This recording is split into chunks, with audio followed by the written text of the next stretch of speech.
भोजपुरी के तमाम खबर खातिर भोजपुरी प्लाजा चैनल के सब्सक्राइब करी और बेल के घंटी जरूर दबाई। अपने लोगन के बहुत बहुत स्वागत बा भोजपुरी प्लाजा यूट्यूब चैनल पे। जी भैया, अपने लोगन के बता दी कि आज हम बहुत ही बेहतरीन खबर अपने लोगन के लिए लेके आयल बारी, जो उनकी भोजपुरी हीरोइन सब के बारे में पूरा डिटेल जानकारी लेके आयल बारी। तो वीडियो के कर दी लाइक, चैनल पे पहले बेर आयल बारी तो चैनल के कर दी सब्सक्राइब। जी भैया, आप वीडियो के शुरू करम सबसे पहले रानी चटर्जी जी से। जी भैया, अपने लोगन को बता दी कि रानी चटर्जी जी के भोजपुरी फिल्म में क्वीन कहल जाले, क्वीन नाम से जानल जाले। जी भैया, अपने लोगन को बता दी इनकर सबसे पहले का फिल्म है ससुरा बड़ा पैसा वाला, जो उनकी सुपर स्टार मनोज तिवारी जी के साथ में आए रहे। जौन फिल्म बहुत ही बड़ा हिट साबित हुए रहे और भोजपुरी फिल्म वो समय में बहुत ही मंदी से गुजरित रहे। जो समय में ये फिल्म जबरदस्त धमाल मचले रहे। जी भैया, अपने लोगन के बता दी कि रानी चटर्जी जी एक फिल्म के चार्ज है 10 लाख रुपया और स्टेज शो के चार्ज है 1 से 2 लाख रुपया। जी भैया, अपने लोगन के बता दी कि रानी चटर्जी जी के घर कलकत्ता के बंगाल में पड़ेला और अभी की आजकल मुंबई में शिफ्ट हो गए बारी। जी भैया, अपने लोगन के बता दी कि अब बात करम हॉट एंड सेक्सी सबसे भोजपुरी इंडस्ट्री के हीरो एक्ट्रेस मोनालिसा जी के बारे में। जी भैया, अपने लोगन के बता दी कि मोनालिसा जी 100 से भी ज्यादा फिल्म कर ले बारी और लगभग सारा हीरो लोग के साथ में कैले बारी। जी भैया, अपने लोगन के बता दी कि मोनालिसा जी साउथ भी फिल्म में कुछ कैले बारी। जी भैया, अपने लोगन के ये भी बता दी कि मोनालिसा के सबसे हिट फिल्म है जेका नाम है तू जान हो हमार, जो कि पवन सिंह के साथ में आए रहे। पवन सिंह के साथ में ये जोड़ी के बहुत ही सक्सेसफुल जोड़ी मानल गेल रहा है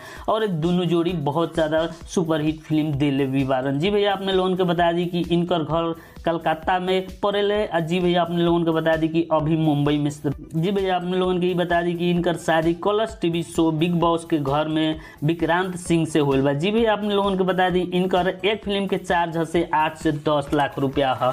अब बात करम काजल लखवानी जी के बारे में। जी भैया, अपने लोगन के बता दी कि काजल लखवानी जी हर युवा के दिल में बसलिन और हर दिल के धड़कन भी बानी। जी भैया, अपने लोगन के बता दी कि काजल लखवानी के सब लोग जाने ले और काजल लखवानी जी बहुत ज्यादा फेमस भी है। जी भैया, अपने लोगन के बता दी कि काजल लखवानी जी के जोड़ी खास करके खेसारी लाल जी के साथ में देखल जाले। जी भैया, अपने लोगन के ये बता दी कि काजल लखवानी जी के सुपर हिट फिल्म में जैसे कि जाने मन, मेहंदी लगा के रखना बहुत ही बड़ा सुपर हिट फिल्म सब है। जी भैया, अपने लोगन के बता दी कि इनकर घर गुजरात में पड़े अभी मुंबई में शिफ्ट बारी। जी भैया, अपने लोगन के बता दी कि इनकर एक फिल्म के चार्ज से 10 से 12 लाख रुपया बा। इनकर स्टेज शो के चार्ज बा से 1 से 2 लाख रुपया बा।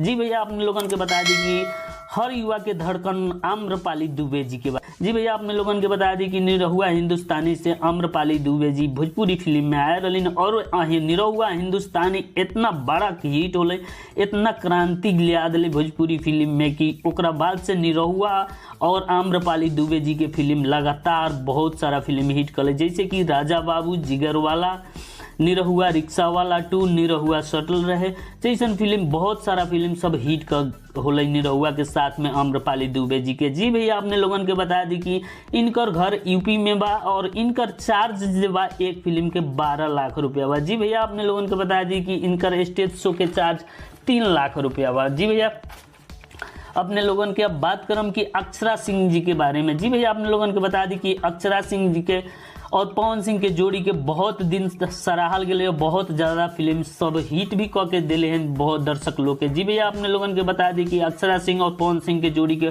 बहुत ही हिट जोड़ी मानल जाइत रही है। जी भैया, अपने लोगन के बता दी कि कुछ दिन खेसारी लाल जी के साथ में भी दोनों जोड़ी कमाल कैले रही सिनेमा पर्दा पर। जी भैया, अपने लोगन के बता दी कि अक्षरा सिंह जी जी के एगो सीरियल में भी काला काम कैले है जौना के नाम है काला टीका। जी भैया, अपने लोगन के बता दी कि इनका सबसे बड़ा हिट फिल्म है सत्या। जी भैया, अपने लोगन के भी बता दी कि अक्षरा सिंह के घर बिहार में है। जी भैया, अपने लोगों को बता दी कि अभी मुंबई में रहलिन और इनकर एक फिल्म के चार्ज बा से 8 लाख रुपया बा और स्टेज शो के चार्ज 1 से 1.5 लाख रुपया बा। जी भैया, अभी अपने लोगन के बता दी कि सुभी शर्मा जी के बारे में। जी भैया, अपने लोगन के बता दी कि सुभी शर्मा जी बहुत सारा हीरो के लोग के साथ में काम कर, लगभग सब हीरो भोजपुरी के हीरो लोग के साथ में काम कर ले बारन और बहुत सारा हिट फिल्म भी दिले बारन। जी भैया, अपने लोगन के बता दी कि इनकर हिट फिल्म से कुछ जैसे कि छपरा एक्सप्रेस, बेटा, बनारस वाली, आतंकवादी, सुपर हिट फिल्म सब बा। जी भैया अपने लोगन के बता दी कि इनकर घर राजस्थान में बा। जी भैया अभी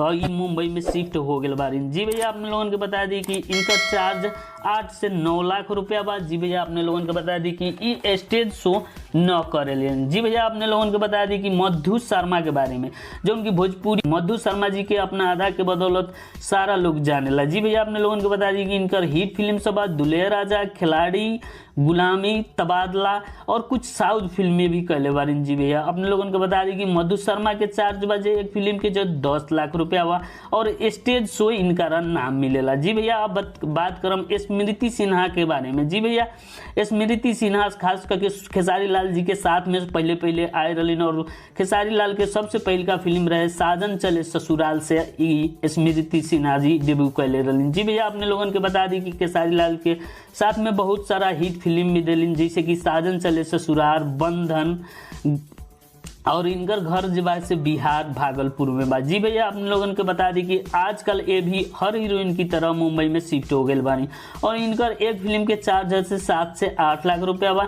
जी भैया इनका स्टेज शो बहुत कम ही मिलेला, लेकिन इनकर स्टेज शो के डिमांड ज़्यादा बा, 1 से 2 लाख रुपया। जी भैया अब बात करम अंजना सिंह के बारे में। जी भैया अपने लोगन के बता दी कि अंजना सिंह के मधुर आवाज के चलते भोजपुरी इंडस्ट्री में जानल जाले। जी भैया अपने लोगन के बता दी कि इनका आवाज में कुछ डिफरेंस देखल जाले, अलग ही है जोना के मधुर आवाज से इनका पहचानल जाले। जी भैया अपने लोगन के बता दी इनकर सुपर हिट फिल्म जैसे कि लहू के 2 रंग, संसार जैसे सुपर हिट फिल्म सब दिले बानी। जी भैया अपने लोगों को बता दी कि भोजपुरी के एक्टर यश कुमार मिश्रा जी से इनकर शादी हो गया है। जी भैया अपने लोगों को बता दी कि इनकर एगो बेटी भी है जिनका नाम अदिति है।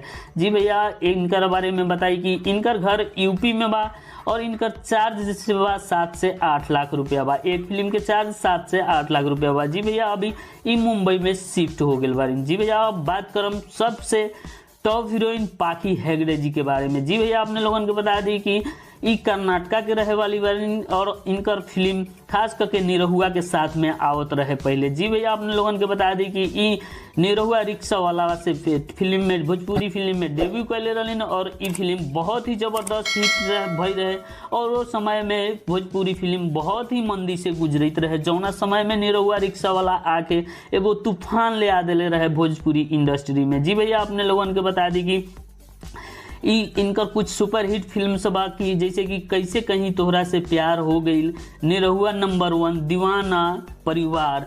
जी भैया अपने लोगन के बता दी कि आजकल हर हीरोइन की तरह ये भी मुंबई में शिफ्ट हो गए बारिन और फिल्मी दुनिया से कुछ दूरी बना ले बारिन। जी भैया अपने लोगन के बता दी इनकर एगो कंपनी है जिनका नाम PKR है, जो उनकी हाल ही में स्थापना कैली ना। जी भैया अपने लोगन के पूरा हीरोइन के बारे में पूरा डिटेल जानकारी बतली, तो अपने लोगन के जानकारी कैसन लागन कमेंट करके जरूर बताएं। वीडियो के लाइक कर दिए, चैनल पे पहले बेर आयल बारी तो सब्सक्राइब कर दी। जय हिंद, वंदे मातरम।